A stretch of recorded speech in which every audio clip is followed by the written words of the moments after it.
En 1849 desaparecieron 23 monjes.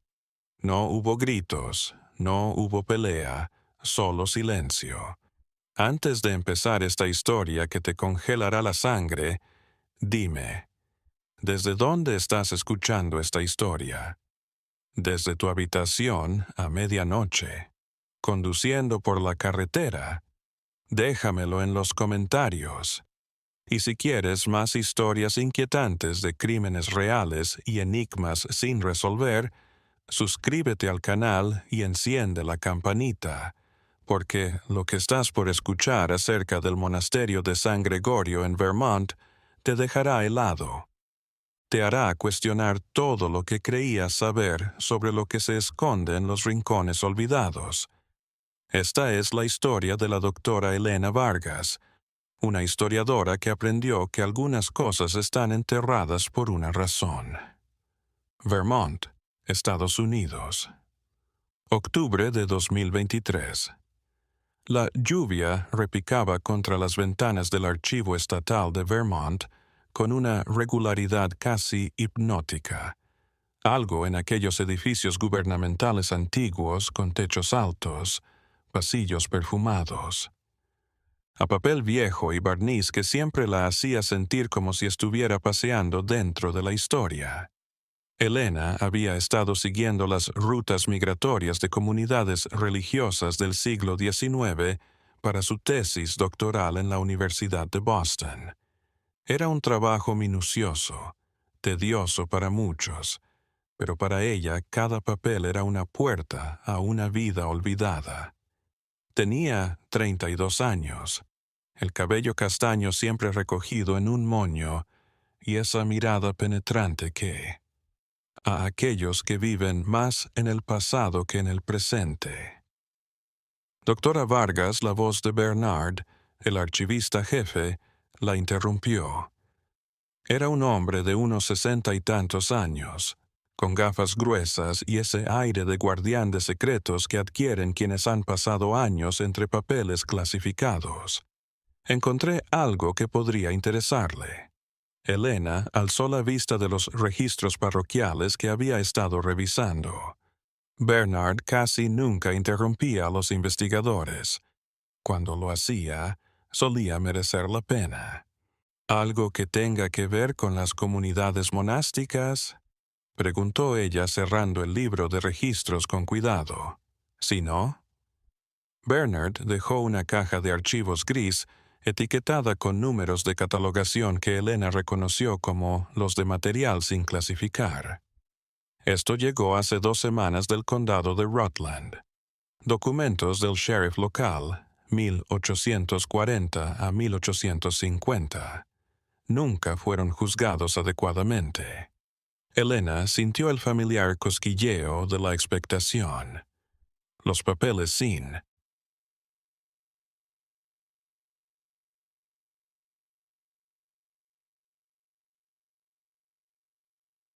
¿Y eso qué tiene que ver con mi investigación? Bernard destapó la caja. En su interior había carpetas amarillentas, algunas chamuscadas, otras manchadas por el tiempo.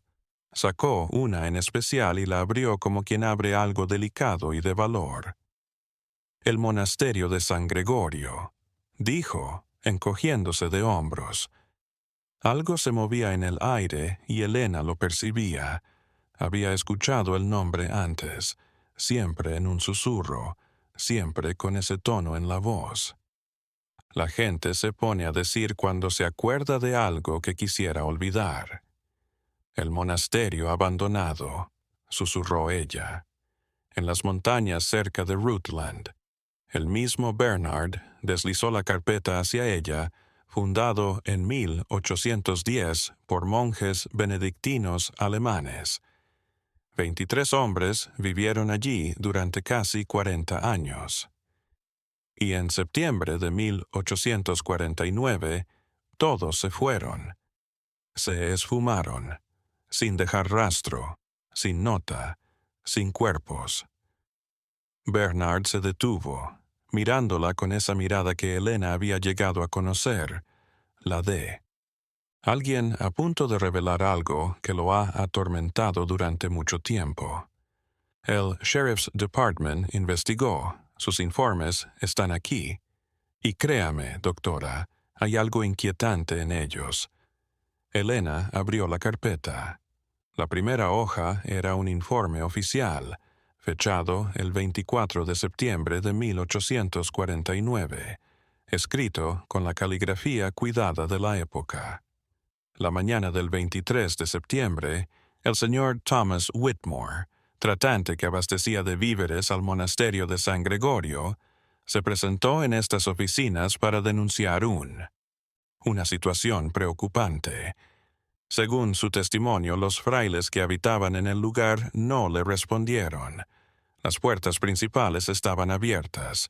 El interior parecía habitado recientemente, pero no se encontró a nadie en su interior. Elena pasó la página.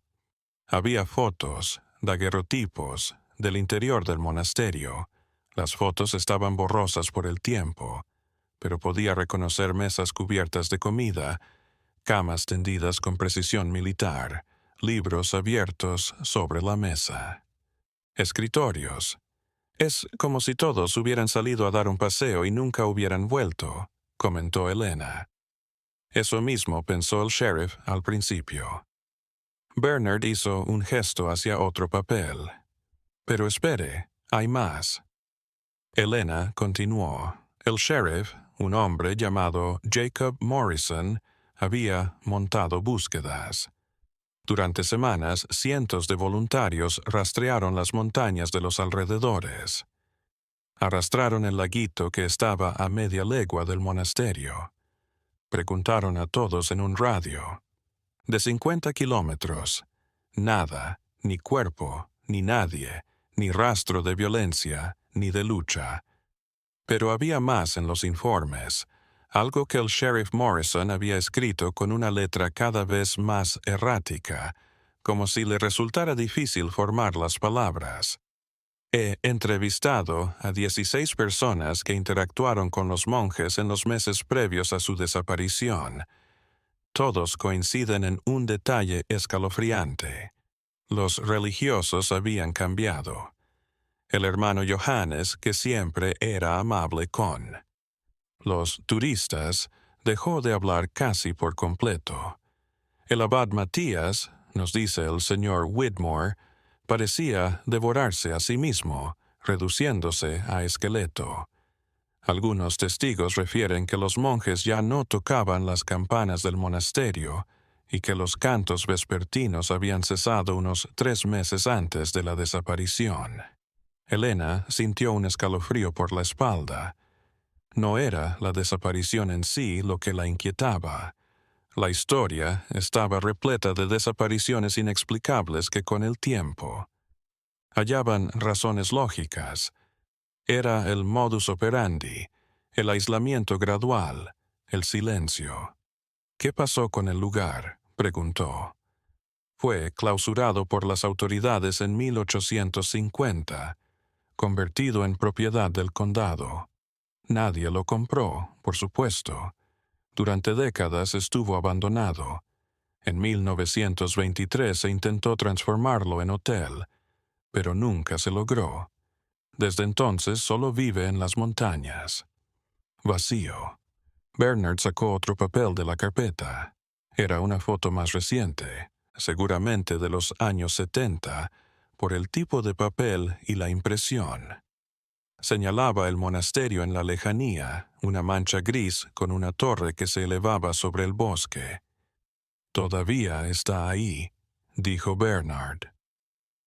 Intacto en su mayor parte, el condado conserva el camino de entrada transitable para inspecciones ocasionales, pero nadie vive allí, nadie va allí. Elena aprendió la fotografía, algo en la manera en que el edificio se sentaba. Contra la tierra, como una herida mal cicatrizada. «¿Por qué me muestra esto?», finalmente preguntó. Bernard se quitó las gafas y se las limpió con un pañuelo, una señal que Elena conocía como su forma de ganar tiempo. porque en mis 40 años aquí he visto cosas raras. He archivado casos sin resolver, pero este se detuvo. Este caso es diferente. Todo aquel que lo estudia se enamora de él. El sheriff. Morrison renunció en 1852 y se trasladó a California. Nunca más volvió a mencionar el monasterio. En 1968, un estudiante de posgrado solicitó ver estos archivos para su tesis. Estuvo 3 meses investigando y dejó el doctorado sin dar explicaciones. ¿Y usted cree? Creo que hay respuestas. Bernard se volvió a poner las gafas, pero creo que son del tipo que transforma a la gente. Y creo que usted es lo suficientemente tenaz como para encontrarlas y lo suficientemente inteligente como para saber qué hacer con ellas cuando las tenga. Elena volvió a mirar la foto del monasterio. La lluvia seguía chocando contra las ventanas del archivo, pero ya no le parecía relajante. Le parecía el sonido de algo intentando entrar. «Tengo que ver el lugar», dijo. Bernard asintió, como si hubiera estado esperando esa respuesta. «El condado está abierto a visitas con permiso, pero, doctora Vargas», su voz adquirió un tono que no le había escuchado antes, casi suplicante. «Tenga cuidado, no solo en el sentido físico. Hay sitios que retienen la carga de lo que sucedió en ellos, y ese monasterio lleva la carga de lo que 23 hombres no pudieron soportar». Elena emergió del archivo histórico cuando la tarde se sumergía en el crepúsculo temprano de octubre. El aire olía a hojas muertas y lluvia. Se dirigió a su coche, un Honda Civic destartalado, con la carpeta de documentos firmemente apretada contra su pecho, como si temiera que alguien se la robara. No lo sabía entonces. Pero Bernard tenía razón. Había respuestas esperando en ese monasterio abandonado y rescatarlas le costaría más de lo que podía imaginar. El permiso del condado de Rutland llegó 3 días después por correo electrónico. Elena lo imprimió, lo metió en su mochila junto con una linterna nueva, pilas de repuesto, su cámara digital y un cuaderno, y partió hacia las montañas un miércoles por la mañana. El GPS la llevó por caminos cada vez más angostos y sinuosos, hacia las montañas donde los bosques de Vermont mostraban su esplendor. Más salvaje y menos acogedora. Las hojas otoñales coloreaban las montañas de naranja oxidado y rojo sangre. En los mapas digitales no aparecía el camino al monasterio. Tuvo que obedecer al condado. Un giro a la izquierda 3 kilómetros después del cartel de bienvenido a Rutland. Después, 5 kilómetros por un camino de tierra entre pinos tan altos que tapaban el sol. Cuando el bosque finalmente se abrió, Elena frenó sin querer. El monasterio de San Gregorio se erguía, de pie ante ella como una aparición de otro tiempo. Era más grande de lo que imaginaba. 3 pisos grises con ventanas angostas y profundas como ojos ciegos. La torre principal se elevaba 2 pisos más, rematada con un techo de pizarra al que le faltaban tejas. Una cruz de hierro oxidado todavía se erguía en el punto más alto. Elena estacionó y salió del coche. El silencio era total. Ni pájaros, ni insectos, ni viento entre los árboles. Solo ese silencio espeso que saben hacerlos. Que el corazón lata con fuerza. Se forzó a respirar con normalidad. Era solo un edificio antiguo, ladrillos y mortero, madera y piedra. No había nada aterrador en ello.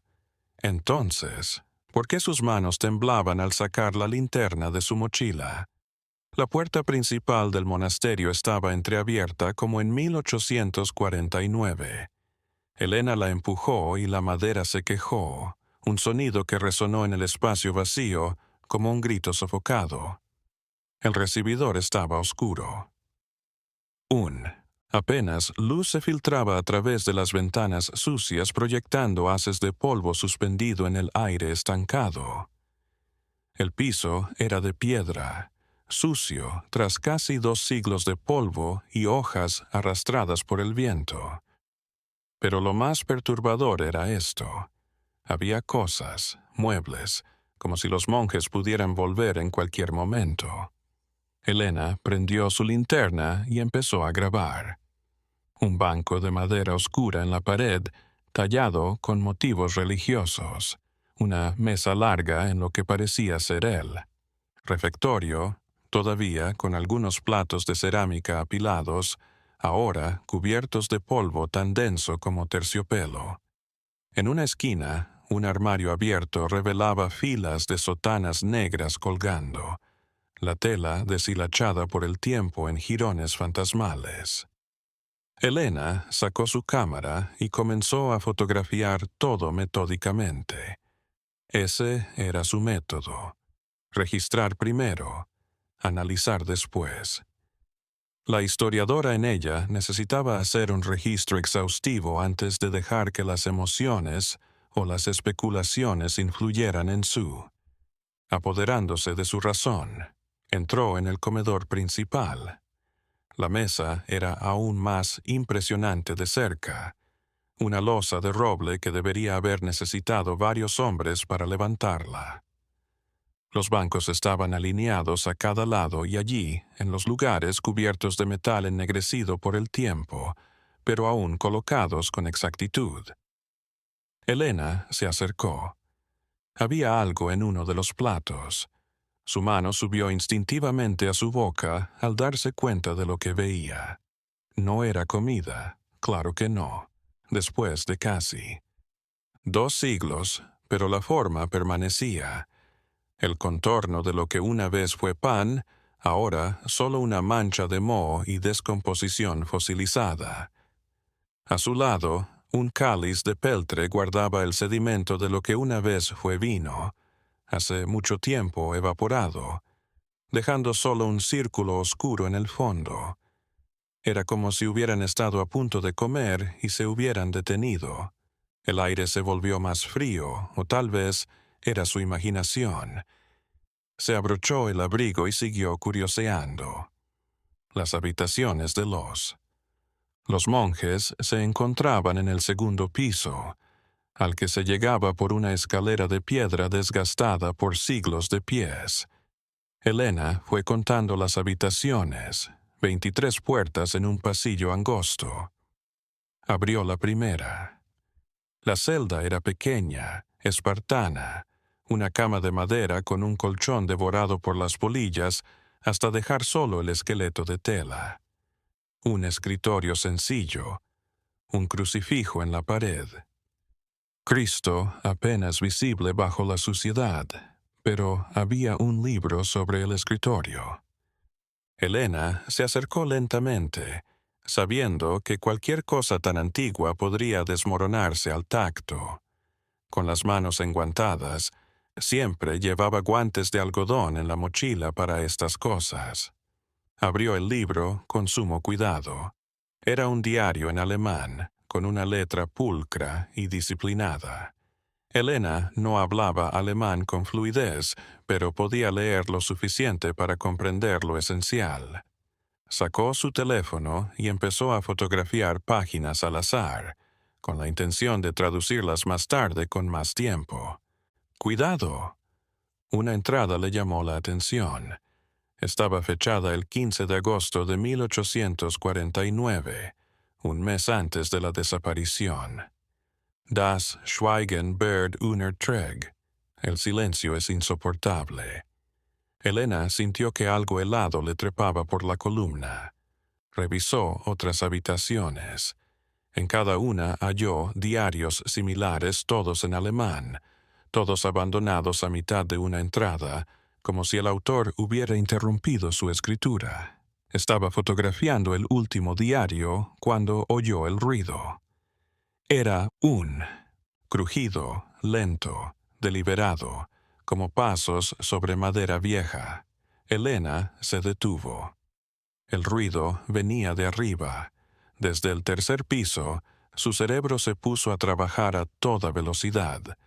Una ardilla, una rama que cae en el techo, el edificio que se asienta. Las estructuras antiguas siempre crujen. Era normal, pero sus instintos gritaban otra cosa. Guardó el diario en su mochila, podría disculparse con el condado después, y salió al pasillo. La escalera al tercer piso estaba al final del pasillo.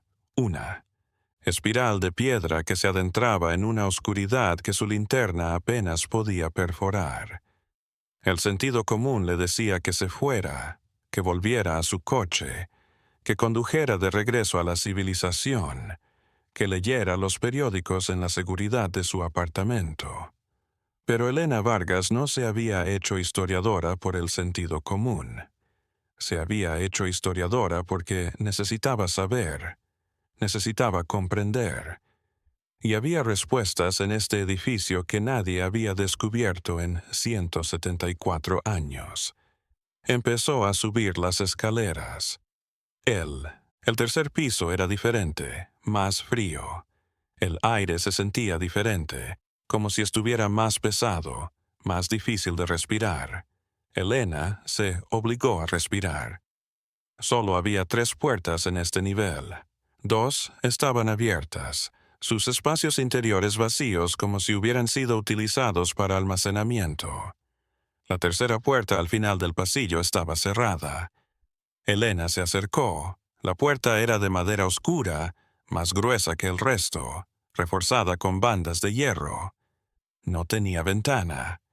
No tenía ninguna señal de qué había al otro lado. Intentó girar el pomo, pero entonces en el suelo, al lado del marco de la puerta, notó algo.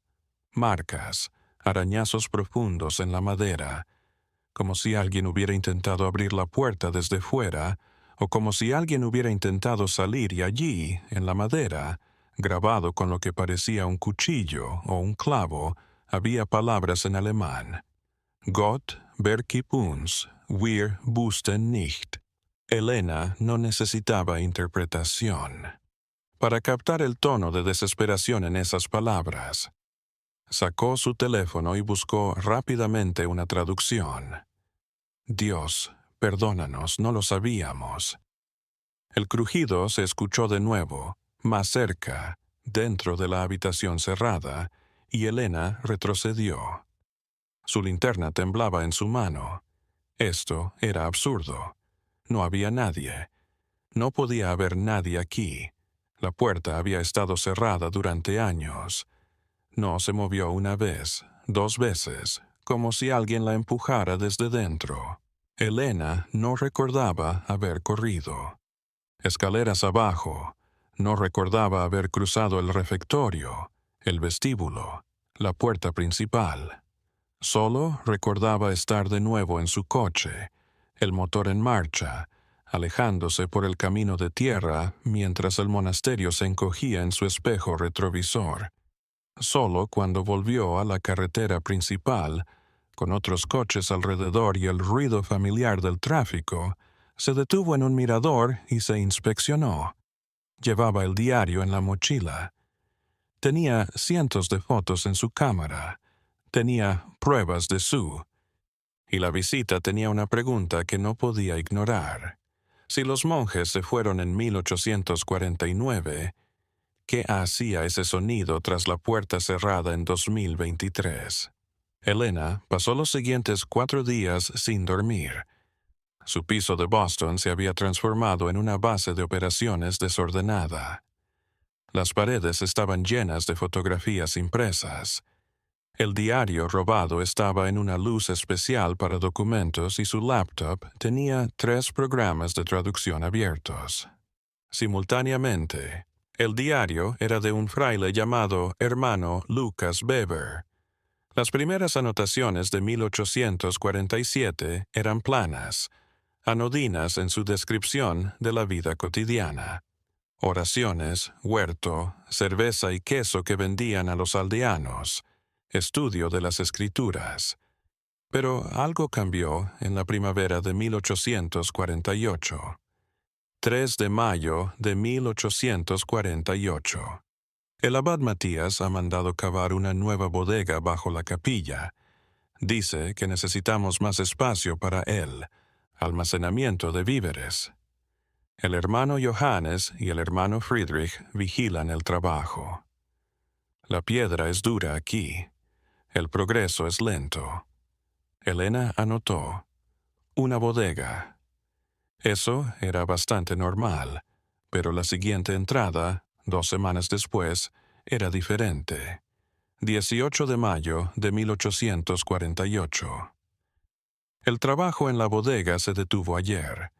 Los hermanos que cavaban hallaron algo.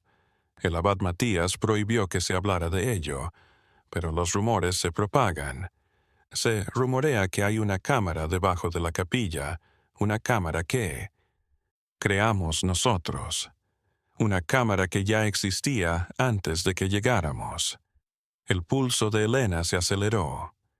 Esto era algo. Esto era real. No fantasmas ni cosas sobrenaturales, sino algo real que los monjes habían descubierto. Las siguientes entradas registraban la creciente tensión en el monasterio. El abad Matías había prohibido que se hablara de la cámara. Había mandado tapiar la puerta con argamasa, pero algunos frailes desobedecieron. 2 de junio de 1848. Anoche oí voces en la capilla. Cuando bajé, vi al hermano Johannes y a 3 más con lámparas bajando por las escaleras que se supone que están selladas. Cuando les pregunté qué hacían, el hermano Johannes me miró con unos ojos que no conocía. Dijo: «Debemos comprender. Tenemos que averiguar qué hay ahí abajo». Les dije que se detuvieran, pero no me escucharon. Elena se puso en pie y caminó por su apartamento. Su cerebro de historiadora estaba a todo gas, una cámara preexistente bajo. Un monasterio edificado en 1810. Eso implicaba que algo ya estaba allí antes, pero Vermont en ese entonces era tierra fronteriza, recién colonizada. ¿Qué podría haber sido? Revisó su computadora portátil en busca de pueblos nativos de Vermont. Los Abenaki habían ocupado la zona durante miles de años antes de la llegada europea. Pudo haber sido un lugar ceremonial, un lugar de enterramiento. Volvió al periódico. Las notas eran cada vez más entrecortadas, más desesperadas. 15 de julio de 1848. Ya no voy a la capilla, no puedo. Los hermanos que entran a la cámara regresan cambiados, no hablan en la mesa, no rezan con nosotros. El abad Matías está enfermo. Ha adelgazado tanto que sus sotanas le quedan como de otro. 3 de agosto de 1848. 13 hermanos ahora, 13 que descienden cada noche. Puedo oír sus pasos sobre mi cabeza dirigiéndose a la capilla y puedo oír otra cosa, algo que asciende desde abajo, como agua, como aliento. No sé. Elena se detuvo. Esto era lo que Bernard había deseado. Decir, los monjes no habían desaparecido. Habían encontrado algo debajo de su monasterio, algo que los había transformado, algo que finalmente los había llevado a qué. Pasó rápidamente las hojas, buscando las últimas entradas. El diario se interrumpía bruscamente el 20 de septiembre de 1849, 3 días antes de que el mercader descubriera el monasterio vacío. 20 de septiembre de 1849. Ya no puedo mentirme más. He visto lo que hay en la cámara. Ayer, después de que todos descendieran, finalmente me armé de valor y bajé las escaleras. La cámara es más grande de lo que imaginaba, más vieja. Las paredes están llenas de símbolos que no entiendo, pero que puedo leer. no con mis ojos, con algo más. Hay algo ahí fuera, algo que ha estado esperando no sé cuánto tiempo, miles de años. Y nosotros, ciegos, lo despertamos. El abad Matías dice que debemos marcharnos todos, que debemos cerrar el monasterio para siempre, que debemos dejar que el bosque se lo trague. Pero el hermano Johannes dice que es demasiado tarde para irse, que ya nos vio, que ya sabe quiénes somos. No sé qué hacer. Rezo. Pero las palabras se arrastran. Intento leer las escrituras, pero las palabras se retuercen ante mí. Si alguien halla este diario, no vayan a la cámara. Y lo que sea que encuentren ahí arriba, lo que sea que me griten, la puerta debe permanecer cerrada. Y ahí terminaba. La última página contenía un boceto apresurado, un mapa burdo del monasterio con. Una X señala la capilla. Elena se secó la boca. Tomó agua directamente de la botella que tenía en su escritorio, tratando de ordenar sus pensamientos. Esto lo cambiaba todo. Los monjes no habían desaparecido, habían huido o intentado huir, y lo que habían dejado atrás era un edificio con una cámara subterránea que contenía que su teléfono sonó, haciéndola sobresaltar. Era un número desconocido de Vermont. Doctora Vargas. La voz era de un hombre mayor ronca por el tabaco o por la edad. Soy William Hartley, del Departamento de Conservación Histórica del Condado de Rutland. Señor Hartley intentó que su voz sonara profesional. ¿En qué puedo servirle? Más bien, ¿en qué puedo servirla yo a usted? Bernard, del Archivo Estataló, dijo que estaba estudiando el monasterio de San Gregorio. Sí, de hecho, estuve en el lugar hace unos días. Hubo una pausa en la línea. Entiendo, y descubrió algo. Elena miró el diario frente a ella. Técnicamente lo había robado, pero también era evidencia histórica. Señor Hartley, ¿ha registrado alguien todo el edificio?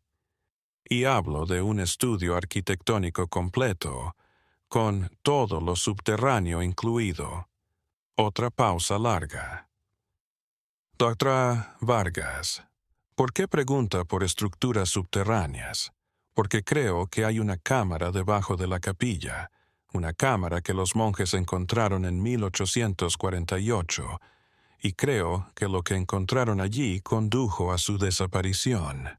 El silencio al otro lado de la línea estaba tan bajo que Elena pensó que la llamada se había interrumpido. Señor Hartley, sí, estoy aquí. Su voz era diferente, ahora más medida. Doctora Vargas, necesito que venga a Rutland. Hay algo que necesita ver, algo que no está en los registros públicos. ¿Qué? No puedo explicarlo por teléfono, pero si quiere saber lo que ocurrió en ese monasterio, tiene que ver esto. Puede venir mañana. Elena miró su reloj. Eran las 11 de la noche. Mañana era un viaje de 3 horas en coche. Significaba saltarse las clases. Era sumergirse más en algo que su intuición le decía que era peligroso. Estaré ahí a las 9 de la mañana. Está bien. Encuéntreme en el edificio del condado y doctora Vargas traiga lo que haya encontrado en el monasterio. Todo esto es más de lo que piensa. La llamada finalizó. Elena se quedó mirando su teléfono. Luego miró el periódico, las fotos, las traducciones, todo esparcido por su departamento. Esto es más de lo que piensa. Pero Elena sí lo imaginaba. Estaba comenzando a imaginar muy bien, y eso era lo que la asustaba. La oficina de William Hartley en el edificio del condado de Rutland era justo lo que Elena esperaba. Paneles de madera, ventanas con vistas a las montañas, archivadores de metal que parecían supervivientes de la era de Eisenhower. Pero el hombre era una sorpresa. Hartley tenía tal vez 70 años, pero se movía como si tuviera la mitad de su edad. Su cabello, totalmente blanco, estaba cortado al estilo militar, y sus ojos, azules tan intensos como los de alguien que había visto cosas que te hacían perder el sueño. «Gracias por venir, doctora», dijo, señalando una silla frente a su escritorio. Trajo la tela. Elena dejó la mochila sobre la mesa y sacó el diario envuelto en papel. «Bueno, técnicamente me robé esto al condado». Tomó el diario con manos cubiertas de guantes de algodón, como los suyos. Lo abrió y leyó algunas líneas, páginas, sus labios moviéndose en silencio mientras interpretaba el alemán. «Hermano Lucas Weber», susurró, «finalmente hemos estado buscando su diario durante décadas». Décadas. Hartley cerró el libro lentamente, sus ojos fijos en Elena con una mirada que no podía interpretar. Respeto, cuidado, miedo. Vargas.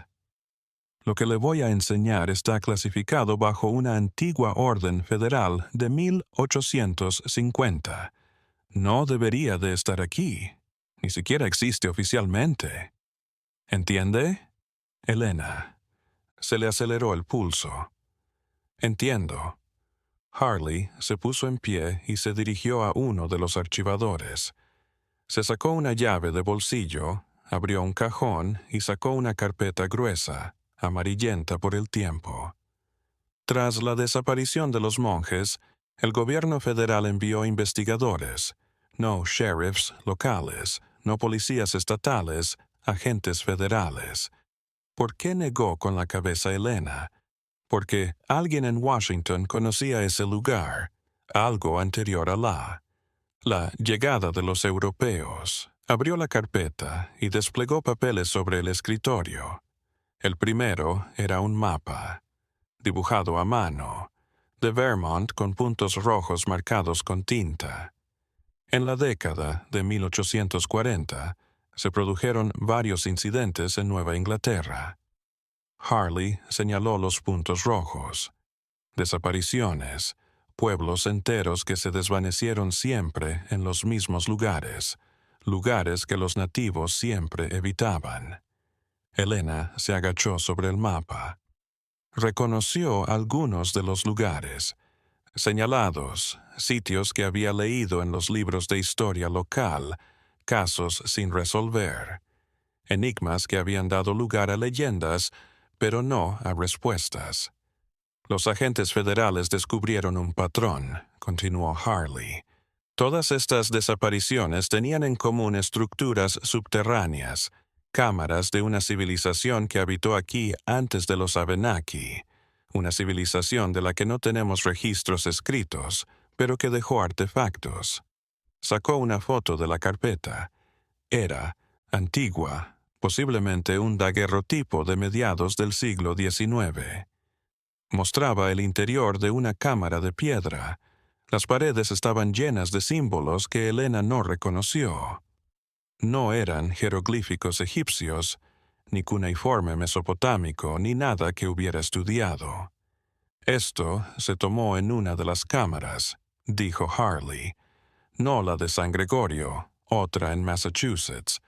Los investigadores que entraron a fotografiarla, bueno, 3 de los 5 nunca salieron. Los otros 2 salieron, pero fueron dañadas. Uno se arrancó los ojos, el otro enmudeció y terminó sus días en un manicomio. Elena se estremeció. Eso no tiene sentido. ¿Qué capturan esas cámaras para que hagan eso? Esa es la pregunta que el gobierno ha estado respondiendo durante 170 años. Hartley sacó más papeles. Las teorías van desde gas venenoso hasta algún tipo de hongo nervioso, pero nada ha sido probado. ¿Y qué pasó con los monjes?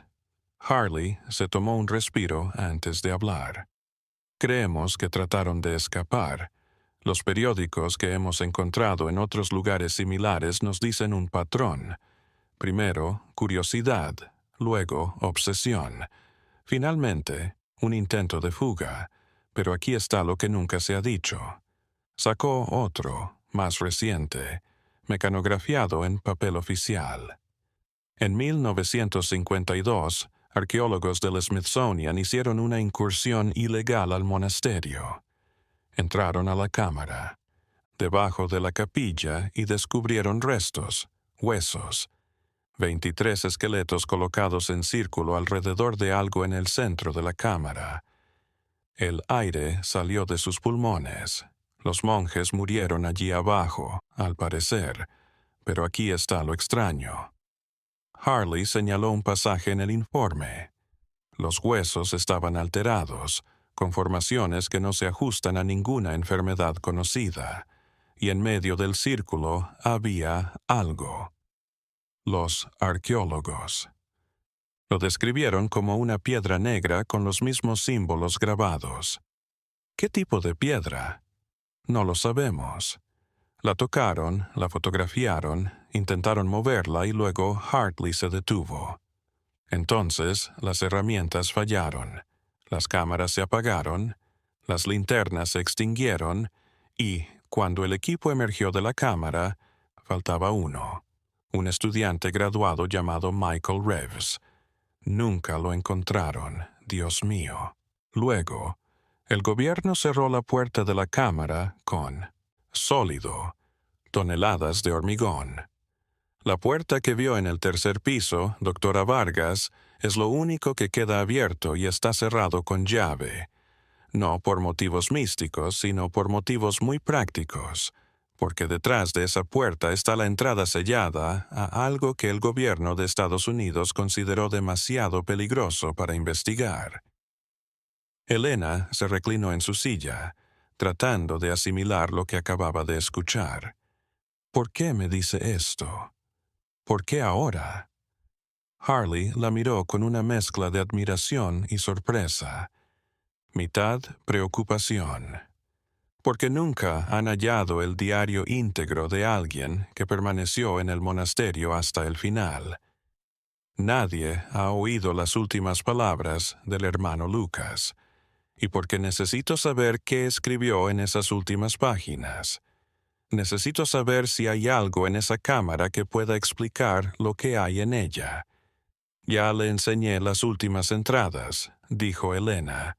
Menciona símbolos, algo que ha estado esperando. Eso ya lo sé, pero necesito saber más. Quiero toda la información que puedas conseguir. Diario. Y Harley cerró la carpeta. Y luego, necesito que me ayude a decidir qué hacer con esa información. ¿Hacer qué? 3 semanas atrás, los sensores sísmicos del condado captaron movimiento bajo el monasterio.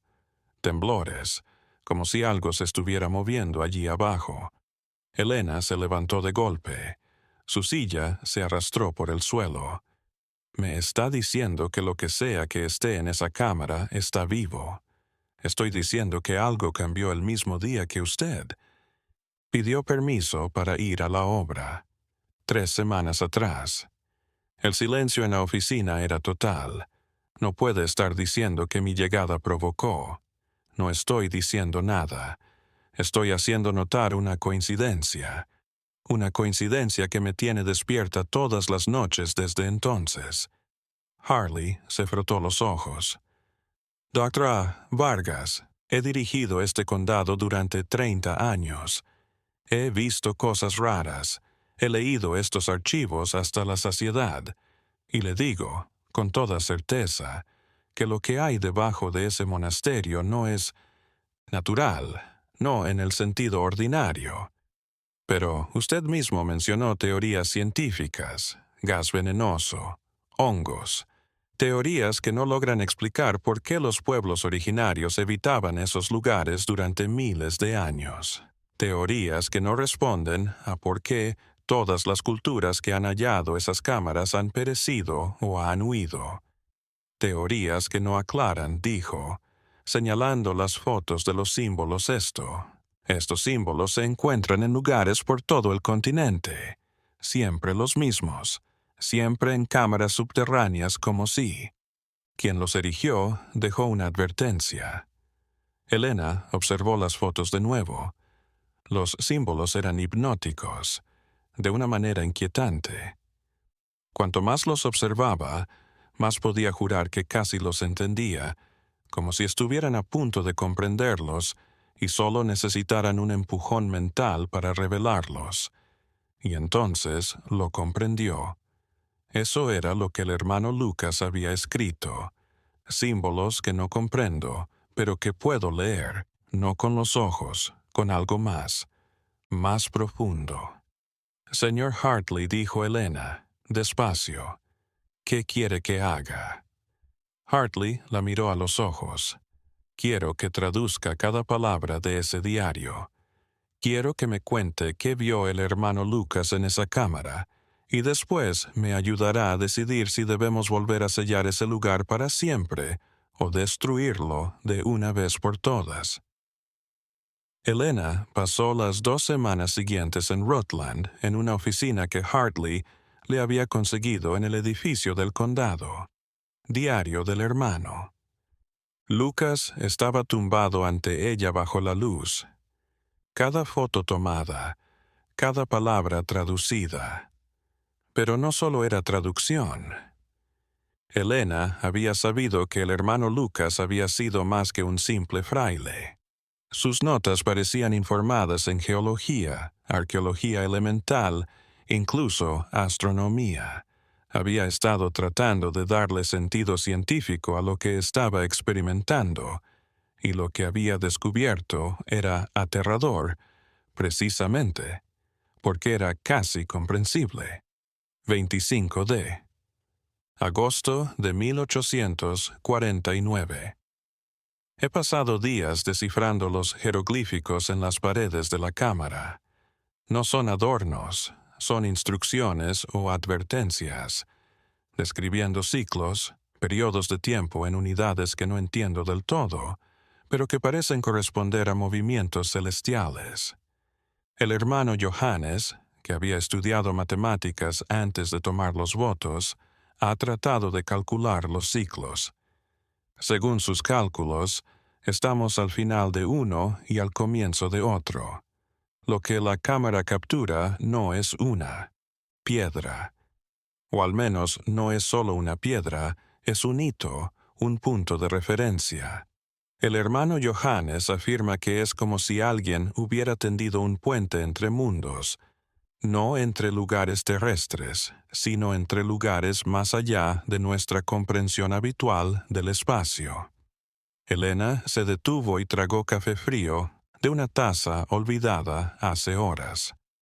Las palabras del hermano Lucas hacían eco de ciertas teorías cuánticas que había leído por curiosidad. Múltiples agujeros negros, gusano, espacios entrelazados. Tal vez una civilización antigua los hubiera entendido, o tal vez la mente del hermano Lucas estaba traduciendo algo incomprensible en algo que podía comprender. La puerta de la oficina se abrió. Era Hartley, otra carpeta en sus manos. Los sensores sísmicos, dijo sin rodeos. La actividad se ha intensificado. El Servicio Geológico de Estados Unidos está haciendo preguntas. Los patrones no se alinean con la actividad tectónica normal, dicen. ¿Qué tipo de? Patrones rítmicos, como si algo latiera. Se le heló la sangre a Elena. El periódico dice ciclos. El hermano Johannes calculó que estaban al final de uno. ¿Cuándo? Septiembre de 1849. Justo cuando desaparecieron. Se dejó caer en una silla. Ahora son 174 años después, y, si los ciclos que el hermano Lucas describe son exactos, nos estaríamos acercando al final de otro ciclo. Terminó Hartley. Se miraron. Necesitamos más información, dijo Elena finalmente. Debemos comprender lo que implica. No podemos juzgar en base al diario de un hombre que estaba obviamente muy perturbado. ¿Está diciendo que regresemos al monasterio? Estoy diciendo que necesitamos un equipo adecuado, Geólogos, arqueólogos, científicos que puedan medir, registrar, explicar lo que está sucediendo allí abajo con datos, no con especulaciones. Hartley sacudió la cabeza. Ya lo intentamos en 1952. Recuerde cómo terminó. Pero ahora tenemos mejor tecnología. Podemos utilizar drones, cámaras remotas, sensores que no necesitan que nadie entre a la cámara. Doctora Vargas. La voz de Hartley era suave pero decidida. Me gusta su método científico. Lo hago, pero hay una razón por la que el gobierno cerró ese lugar y luego olvidó que existía. Las cosas no siempre están hechas para comprenderse. No puedo aceptarlo. Elena se levantó, la irritación tiñendo su voz. Soy historiadora. Todo mi trabajo se sostiene en la idea de que el pasado se puede comprender si se tiene suficiente información. Y esta es la mayor revelación que he tenido en mi carrera. Una civilización antigua con conocimientos que no deberían de existir, con construcciones que no deberían de existir. No podemos hacer la vista gorda. Podemos y deberíamos. Hartley se puso en pie también. Mire lo que les pasó a los monjes. Mire lo que les pasó a los investigadores en 1952. Todo aquel que ha tratado de comprender ese lugar ha muerto, enloquecido, desaparecida. ¿Cuántas más vidas vale su curiosidad científica? Las palabras de Elena resonaron como una bofetada. Se sentó lentamente. Tiene razón, dijo en voz baja. Tiene razón y lo detesto. Hartley suspiró y volvió a sentarse. Existe una tercera opción. Una que estoy considerando seriamente. ¿Cuál? Demolición controlada. Derribamos todo el edificio. Bloqueamos la entrada con toneladas de escombros. Hacemos imposible que nadie pueda volver a bajar allí jamás. Más. Elena sintió una punzada de pérdida ante la idea. Todo ese conocimiento histórico perdido. Pero, ¿funcionaría? No lo sé, sinceramente. Pero mejor que nada, y mejor que esperar a que el próximo turista curioso o cazador de fantasmas acabe como Michael Reeves. Elena miró el diario del hermano Lucas. En las últimas páginas, con letra cada vez más vacilante, el fraile había anotado algo que ahora adquiría otro sentido. Si alguien halla este diario, no vayan a la cámara. Y lo que sea que encuentren ahí arriba, lo que sea que me griten, la puerta debe permanecer cerrada. No era una advertencia vaga, de adivino. Era el consejo de un hombre que había presenciado el resultado de hacer caso omiso a las advertencias. Demolición controlada, dijo Elena finalmente, pero con una condición. ¿Cuál? Antes de destruirlo, lo grabamos todo. Cada pared, cada habitación, cada cosa. Generamos un archivo digital completo para que incluso si el edificio físico desaparece, la información histórica que perdure. Edgley se lo pensó un momento. ¿Cuánto tiempo tardaría? 1 semana. 2, a lo sumo con el equipo adecuado. No tenemos 2 semanas. Los sismos se están acelerando. Lo que sea que esté ocurriendo ahí abajo está llegando a una especie de clímax. Entonces, en 3 días traigo un equipo de la universidad, cámaras de alta resolución, escáner, láser, entramos rápido y nadie, bajo ninguna circunstancia, abre esa puerta del tercer piso. Nadie, juró Elena. Solo. Documentación. Luego ustedes hacen lo suyo. Hartley extendió su mano. Trato hecho. Elena la abrazó, sintiendo el peso de lo que acababan de decidir. Iban a destruir un lugar histórico e irreemplazable. Pero también iban a garantizar que nadie más terminara como los monjes de San Gregorio. 3 días más tarde, Elena se encontraba de pie frente al monasterio por última vez. Un séquito de 5 personas la seguía. 2 fotógrafos documentalistas, un técnico con equipo D, escaneo láser 3D y 2 estudiantes graduados de su departamento. Habían trabajado sin parar. Cada habitación había sido fotografiada desde varios ángulos. El escaneo láser había mapeado con precisión cada centímetro de la estructura. Habían catalogado cada objeto, cada característica arquitectónica, todo excepto lo que estaba detrás de la puerta cerrada del tercer piso. Elena había llegado a esa puerta varias veces en los 3 días. Siempre la había atraído, esa curiosidad casi magnética que debía haber sentido al hermano Johannes. La curiosidad de conocer, de comprender, de observar con sus propios ojos lo que había permanecido allí abajo durante siglos, pero siempre recordaba al hermano Lucas. Recordaba los esqueletos en círculo. Se acordaba de Michael Reeves, desaparecido en 1952, y se alejaba. Ahora, mientras el equipo cargaba el último de los equipos en las camionetas, Elena hizo una última ronda por el edificio vacío. Era extraño pensar que en menos de una semana todo. Esto sería escombros. Subió las escaleras al tercer piso por última vez. La puerta cerrada estaba allí, silenciosa, inmutable, las cicatrices de arañazos en la madera, las palabras grabadas Gotivuns, Virbustenich, Dios, perdónanos, no sabíamos. Elena apoyó la mano en la puerta un instante. El metal estaba frío. Lo siento, susurró. Lamento que no lo comprendas. Lo siento, pero tenemos que destruirlo. Algunas puertas deben permanecer cerradas. Descendió las escaleras, salió del monasterio y se unió a Hartley, esperando al lado de su coche oficial. ¿Lista?, preguntó él. Elena observó el inmueble una vez más. Al sol de la tarde de noviembre, el monasterio de San Gregorio parecía casi hermoso, sus piedras grises resplandeciendo en dorado. «Lista», dijo. Una semana después el monasterio desapareció. La demolición fue rápida, limpia. Cargas explosivas derrumbaron el edificio hacia adentro, sepultando todo bajo toneladas de piedra y argamasa.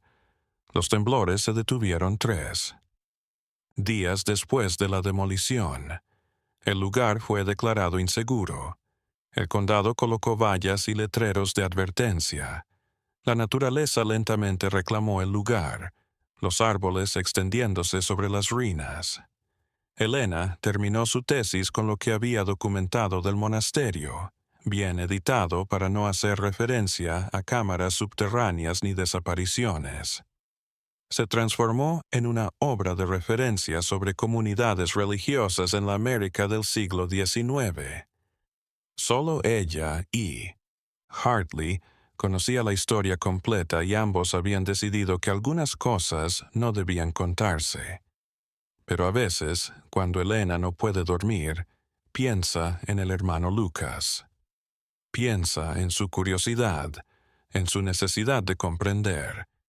Se imaginó lo que la necesidad le había hecho hacer para bajar a esa cámara a contemplar lo que yacía allí abajo, y se preguntó si habían hecho lo correcto al destruir el monasterio.